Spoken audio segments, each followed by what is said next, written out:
Study 31. Respect shown to others. What do you need to do? Show consideration for others, according them honor. Why is it important? Showing respect is a Christian requirement that promotes an atmosphere in which others are more likely to accept what you present to them from the Bible.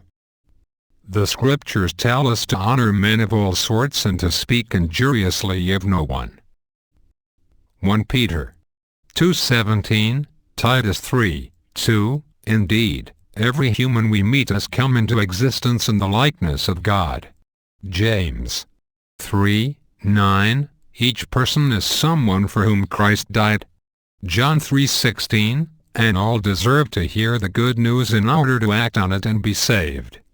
2 Peter 3:9, Some people have qualities or authority that merit special deference.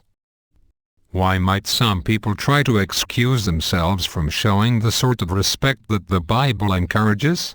Local culture may dictate who is eligible for honor according to caste, color, gender, health, age, wealth, or social status. Widespread corruption among public officials has eroded respect for authority. In some lands people are greatly dissatisfied with their lot in life, perhaps working long hours just to have the bare necessities, and they are surrounded by people who do not manifest respect.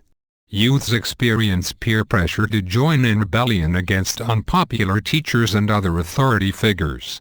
Many are influenced by television's portrayal of children outsmarting and dominating their parents. It takes effort to keep such fleshly concepts from altering our regard for others. Yet, when we accord people dignity, this engenders an atmosphere in which an interchange of ideas is more readily possible. Respectful approach. A person who is engaging in religious work is expected to show respect by dressing and acting appropriately. What is viewed as appropriate decorum varies from place to place. Some consider it disrespectful to approach another person while wearing a hat or having one hand in a pocket. In other places, people might accept such decorum. Take local feelings into account so as not to offend. Doing so can help you to avoid impediments to your making known the good news effectively. The same applies to our manner of addressing others, especially those who are elderly. It is generally viewed as impertinent for youths to call adults by their first name unless the youths receive permission to do so. In some places adults too are expected to refrain from addressing strangers by their first name. Also, many languages employ plural form of the word you or some other device to show respect for someone older or in authority. Respectful acknowledgement. In smaller communities it is expected that you will acknowledge the presence of someone you encounter, either while walking along the road or when entering a room. This is accomplished by means of a simple greeting, a smile, a nod of the head, or even the raising of the eyebrows. Ignoring another person is viewed as disrespectful. Some, though, may feel ignored even if you acknowledge their presence. How so? Because of their perception that you failed to see them as individuals. It is not uncommon for people to be categorized by some physical trait.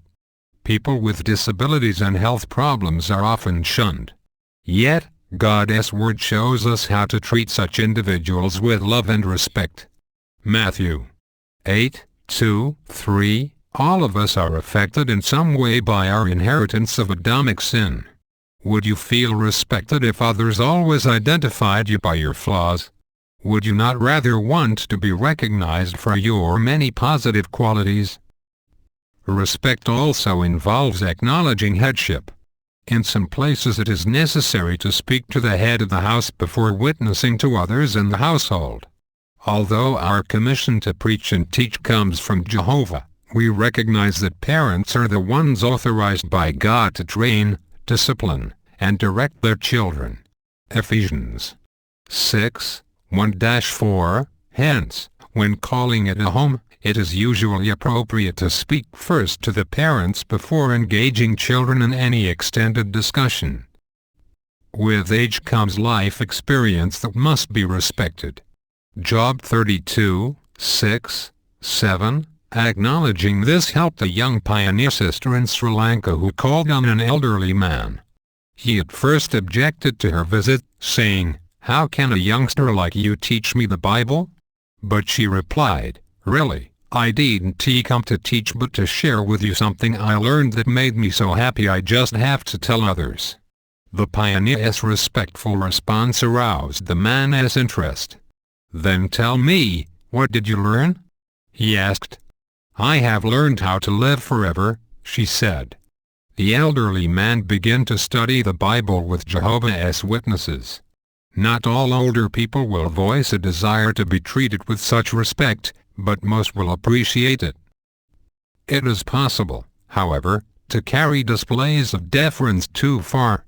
In the islands of the Pacific and elsewhere, the respectful use of the customary form of address when approaching village or tribal chiefs can help the witnesses to gain a hearing ear and an opportunity to speak to both the chiefs and the people under their jurisdiction.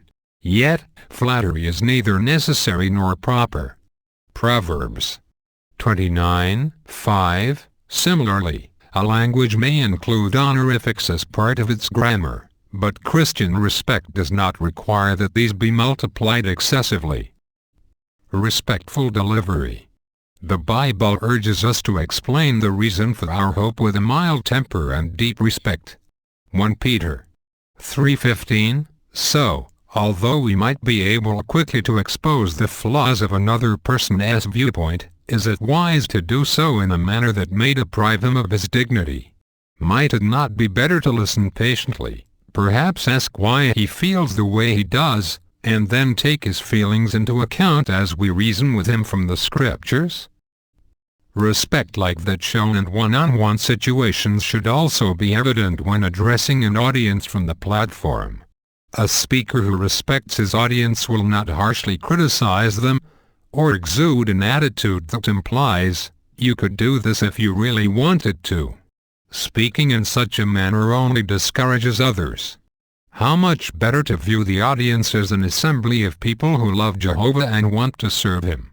In imitation of Jesus, we should show understanding when dealing with those who may be spiritually weak, less experienced, or slower to apply Bible counsel. The audience will sense the speaker's respect for them if he includes himself as one needing to apply God's word more fully. Thus, it is wise to avoid constant use of the personal pronoun you when applying Scriptures. Note, for example, the difference between the question "Are you doing everything that you can?" and the statement each of us does well to ask himself, "Am I doing everything that I can?" The point of each question is the same, but the first implies that the speaker does not put himself on the same level as his audience. The second encourages each person, including the speaker, to analyze his own situation and his own motives. Resist the temptation to make witty remarks just for the sake of making the audience laugh.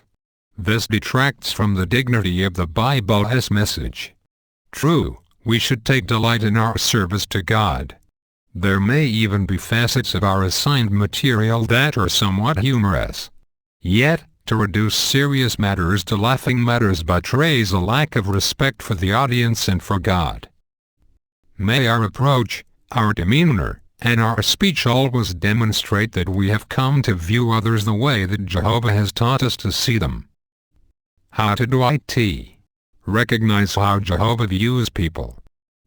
Acknowledge headship, age, and authority. Allow people their opinions. Understand your audience. Exercise. Think of someone who is either much older or much younger than you. Give thought to how you would approach the person, what you might say to initiate a conversation, and what you would do to show genuine respect for the person and for his or her expressions. Follow through on what you have planned. Ways that I can show greater respect.